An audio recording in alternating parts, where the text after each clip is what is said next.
Hello everyone, Ace here, and today let's talk a little bit about veterans, and more specifically one of the latest smears by the far left towards veterans. Specifically, this article from the New Republic, written by one Chris Lehman, titled "The White Men Who Wanted to Be Victims: From the Vietnam War to Present, How Aggrieved Men Cast Themselves as a Discriminated Against Minority." Now, to be fair, I should mention that this article claims to be a review of a book written by one Joseph Darda, titled "How White Men Won the Culture Wars: A History of Veteran America," and so a lot of the comments made by the article are also quotations from the book itself. However, that does not leave Chris Lehman completely innocent either, as the final paragraph of the article makes it perfectly clear that Lehman completely agrees with the premise set by Joseph Darda, with the final sentence reading, "As Joseph Darda makes clear in this eye-opening study, they had won something far more valuable and enduring than a culture war." With regards to the author of the book, however, Joseph Darda, it should also be noted that he is an associate professor of English at Texas Christian University, where he teaches American literature, American cultural studies, and critical race and ethnic studies. But let's actually look at some of the absurd claims being made. For example, with this particular paragraph that states, and I quote, "Other returning Vietnam veterans, meanwhile, were coping with the challenges of reintegrating into an American society that seemed ashamed of the failed Southeast Asian War, and indifferent to hostile to the plight of veterans of the conflict. The mounting sense of enemy in the white veterans community became focused on the notion of post-traumatic stress disorder, a new psychological diagnosis that took root after a nurse in a Boston VA hospital treated a veteran who'd taken part in the infamous massacre of some 500 Vietnamese villagers in My Lai." As you can see by these statements, the author of this particular article is trying to subvert the discussion of PTSD by framing the origins of it exclusively as an example of a perpetrator trying to gain victim points. Of course, there are several holes in this particular line of reasoning. For a start, the idea that an entire new diagnosis was created exclusively because of one specific patient is frankly not all that believable. In addition, I should mention that PTSD, while being a relatively new name, is ultimately for a very old and well-known condition, which just so happens to share a number of symptoms with another combat-related psychological injury, with that other kind of injury being known as combat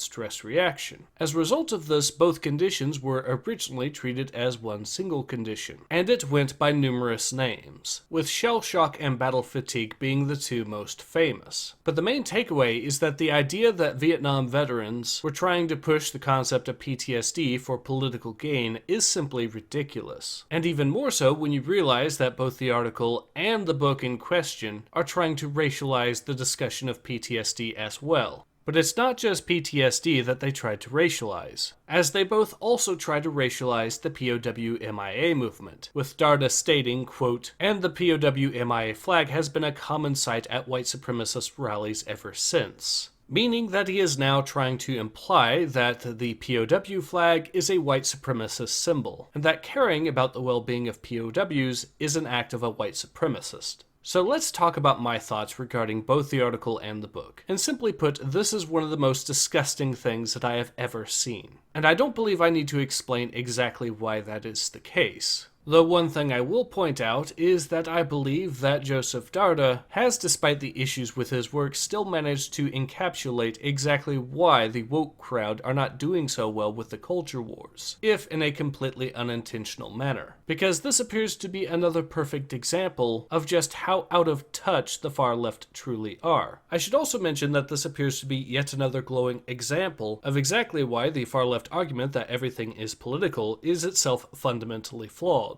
With that all said, I will be of course leaving links in the description below for you to see if you so choose. But in any case, this has been Ace. Hope to see you guys again soon. Take care. Ace out.